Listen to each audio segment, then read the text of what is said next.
Did any of you guys have this pink puffy crown when you were a kid too? Hi guys, my name is Anna and today I'm going to be reading Beauty Queens by Libba Bray. So this book is about a group of teen dream beauty pageant members whose plane crashes onto a deserted island and they have to try and survive until they are rescued. It is pretty funny, but I'm only going to give it a 3.5 star because there are lots of extra plot lines they end up adding in that kind of take away from the gut of the story, which is this humorous tale that it's also got some social commentary in it of how, you know, girls are seen as such images and only for their beauty and about kind of come out of that have some individuality as well.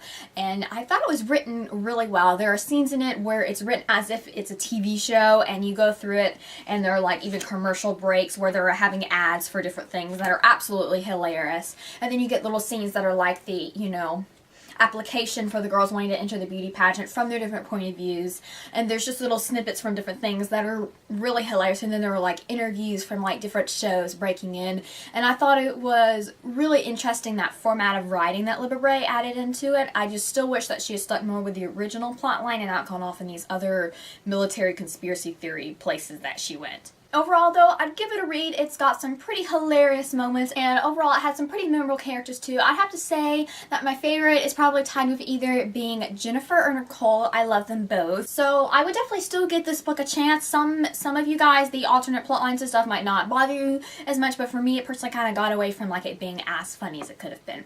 Anyway, bye for the non-spoilery section guys. So I'm going to take this crown off now because it's hurting my head. So the other plot line that goes into it for the spoiler section for you guys here is they go into this where there's the secret military base on the island that the beauty girls crash into, and somehow they're having these secret arms deal with this evil Mr. Cha-Cha or Cho-Cho or something, and that is this crazy dictator from this other country. And they get into this whole debate where they're going to try and kill off the beauty pageant members to frame this evil, even though he's still a pretty evil guy, evil Mr. Mojo Cha-Cha dude, and to get rid of him. And then the former beauty pageant winner of this major beauty pageant wants to be the president of the United States, the first female president. So she's doing this to try and frame him and then get popularity for herself to have the money of taking over this guy's country and developing it. And overall, the plotline is still kind of fuzzy. I'm probably not relating it to you guys very well, but that's because I felt like it wasn't explained all that well.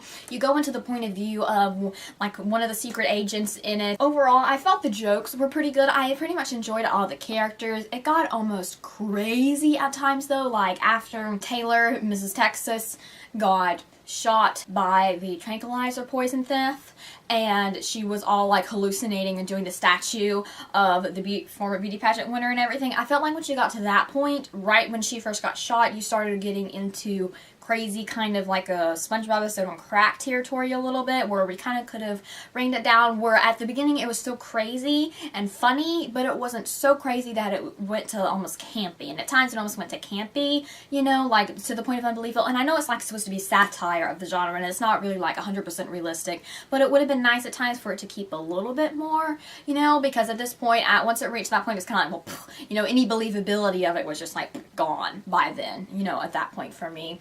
I loved all the characters and their different backstories and their relation into it. The only character that I wasn't quite sure about was Mary Lou, and even though I liked the character, I wasn't sure with her background. Was she supposed to literally have had a curse put on her, or was that her mom manipulating her to make her think that, you know, a female being more powerful and independent, you know, and a female having any kind of, you know, interest in dating or going further or anything like that. If you're not married, then you're this horrible, you know, slut, whatever. And I wasn't sure if this was supposed to be a parody on how some girls are just that way or whatever, or if the book was insinuating that they literally had a curse on the family.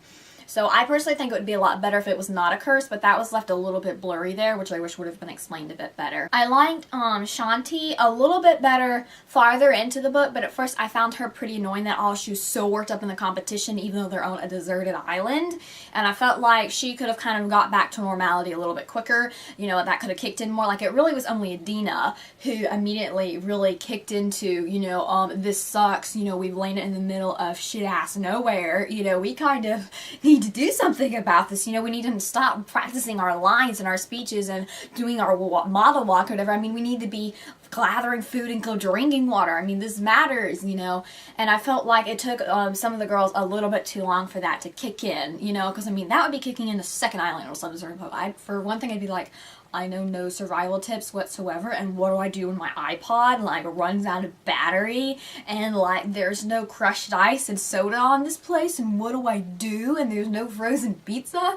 Like, like, I wouldn't know how to cope. I would be totally as lost as, you know, I wouldn't even have the chance to be lost. I would be dead. I would be one of the people that died in the beginning. But all of that aside, I thought that the actual characters in the book survived it pretty beautifully. In the end, you know, everyone has a happy ending. And I like the epilogue where it shows, you know, what they're like as adults and what they went through and how they kind of changed and grew from the process, where they learned that, you know, women just aren't about what they look like, which is a very important message, but at times it did feel a bit heavy-handed.